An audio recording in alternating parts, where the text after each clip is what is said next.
time for another lesson in the art of the apology. And once again, we have a celebrity stepping up with a perfect example of what not to do. As you've probably heard, comedian Kevin Hart will not be hosting the Oscars, largely because he couldn't bring himself to say those two little words, "I'm sorry." Just hours after he was announced as the award show's host, some internet sleuths dug up years-old homophobic tweets he wrote, and here's how he responded. So I just got a call from the Academy, and that call basically said, "Kevin, apologize for your tweets of old, or we're going to have to move on and find another host." I chose to pass. I passed on the apology. The reason why I passed is because I've addressed this several times. This is not the first time this has come up. I've addressed it.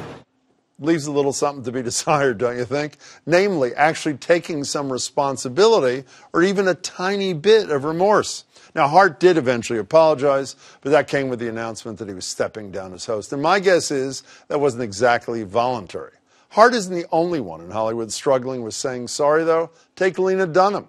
When actress Aurora Perrineau accused an executive producer on Dunham's hit HBO show Girls of sexual assault last year, Dunham accused her of lying, claiming she had, quote, inside information about the situation.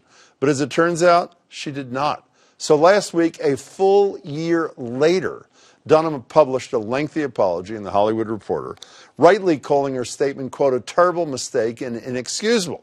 Then the next day, she dragged Perrineau's mother on stage with her at an event and delivered this self-serving speech.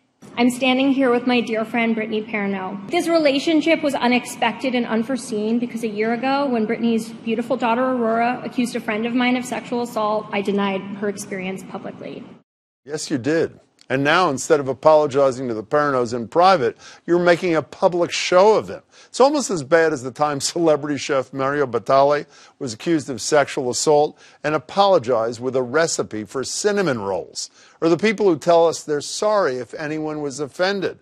How generous. So what's the right way to say you're sorry? I've often pointed to the example of MIT President Charles Vest and how he once apologized to the family of Scott Kruger after the freshman was ordered to drink enough alcohol at a fraternity event to land him in the ER with a .40 blood alcohol level, and he died. Not only did Vest attend the funeral, but he also traveled to the family's home in Buffalo for a private mediation meeting. And his then Dean of Undergraduate Education, Rosalind Williams, who accompanied Vest, wrote recently in an email to us, he did not offer excuses or reservations or legalistic obfuscation. Vest then made a public apology to Kruger's parents, writing, at a very personal level, I feel that we at MIT failed you and Scott.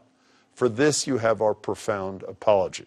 And after that, he followed up with action, banning students from living in fraternities and sororities during their first year. So actual empathy, a sincere apology, and real action afterwards.